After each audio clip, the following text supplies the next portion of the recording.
Dime tu verdad, baby, dime qué estás pasando. Tú no sabes cómo estoy sufriendo, esto te lo tengo que decir.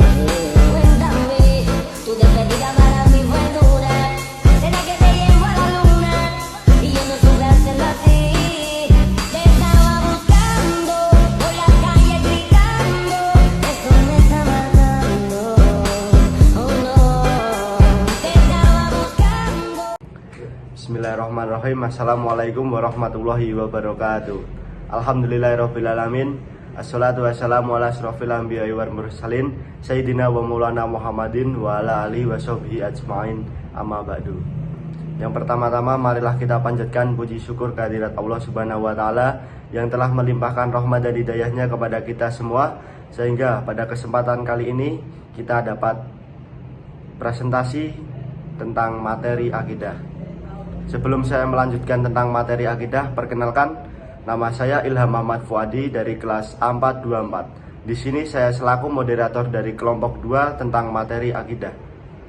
Latar belakang dari materi ini yaitu akidah memiliki peran yang penting dalam mendidik siswa yang dapat membentuk akhlak mulia dalam aspek kehidupan. Akidah yang dijadikan rujukan terbentuknya manusia berakhlakul karimah. Pengertian akidah. Akidah berasal dari bahasa Arab aqada yaqudu aqidatan, yang artinya mengikat atau mengadakan perjanjian.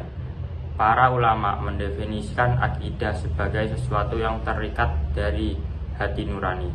Menurut istilah, akidah adalah suatu pokok atau dasar keyakinan yang harus dipegang oleh seorang yang mempercayainya.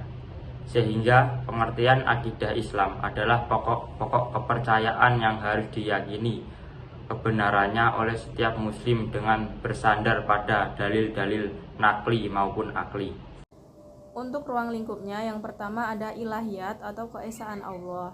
Ilahiyat atau keesaan Allah ini berisi tentang segala hal yang berkaitan dengan Allah, seperti wujud, sifat, dan perbuatan Allah. Yang kedua ada nabuat atau kenabian. Nabuat ini berisi tentang segala hal yang berkaitan dengan Nabi dan Rasul, seperti kitab-kitab Allah, mukjizat, dan karamah. Yang ketiga, ada ruhiyat atau aspek spiritual. Ruhiyat ini berisi tentang segala hal yang berkaitan dengan makhluk gaib, seperti roh, jin, dan setan. Yang terakhir, yaitu samiyat atau kedudukan kepada wahyu. Samiyat ini berisi tentang segala hal yang berkaitan dengan dunia gaib, seperti surga, neraka. Sumber akidah Islam terdiri dari Al-Quran dan Sunnah yang harus diimani sebagai salah satu sumber informasi yang benar. Al-Quran memberikan penjelasan untuk membimbing manusia sebagai petunjuk dan rahmat agar lebih taat. Akal manusia tidak cukup untuk menciptakan keyakinan, tapi hanya untuk memahami nas-nas dalam Al-Quran dan Sunnah. Semua wahyu dalam Al-Quran dan ajaran Rasulullah harus dipegang teguh. Akal bisa digunakan untuk memahami nas-nas dan menguji kebenarannya. Kemampuan manusia terbatas, dan akal tidak bisa memahami hal-hal supranatural. Penyelidikan akal akan membuktikan bahwa semesta memiliki pencipta, pengatur, pemelihara yang seimbang. Sesungguhnya langit dan bumi ini bukanlah kebetulan semata. Fungsi akidah dalam kehidupan sehari-hari adalah untuk menjelaskan masalah-masalah pokok seperti mengenai Allah Subhanahu wa Ta'ala dan mensucikannya, serta membenarkan para rasulnya. Akidah juga mengajarkan pentingnya menggunakan akal untuk menyelidiki benda-benda alam di sekitar kita. Selain itu, akidah mendorong untuk menghentikan peniruan cerita dari nenek moyang yang tidak sesuai dengan ajaran Al-Quran. Dengan demikian, akidah dalam Islam membantu memperkuat keyakinan dengan landasan yang kokoh dan tidak mudah terpengaruh oleh perubahan zaman. Prinsip-prinsip akidah. Prinsip dalam Kamus Besar Bahasa Indonesia yaitu asas dan dasar. Adapun kata akidah secara etimologis lughatan yang berakar dari kata akhada, yahudu, ahdan, akidatan, berarti simpul, ikatan, perjanjian, dan kokoh.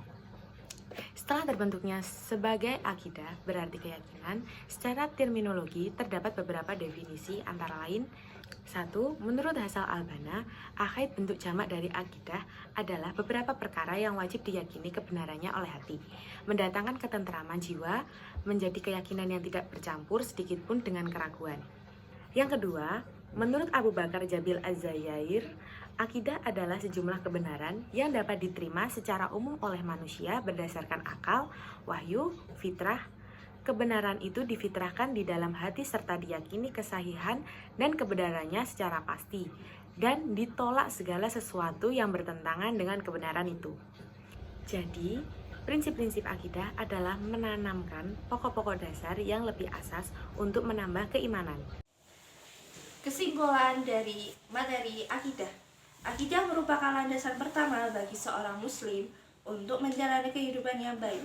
Akidah merupakan ajaran Islam yang bersumber dari Al-Quran dan hadis. Berikut beberapa tujuan belajar akidah. 1. Mengolah dan mengembangkan landasan ketuhanan yang sudah ada sejak lahir. 2. Menghindari perbuatan yang salah. Ketiga, melindungi manusia dari kemusyrikan. Keempat, menghindari pengaruh pemikiran yang menyesatkan, membangun jiwa yang lebih kuat.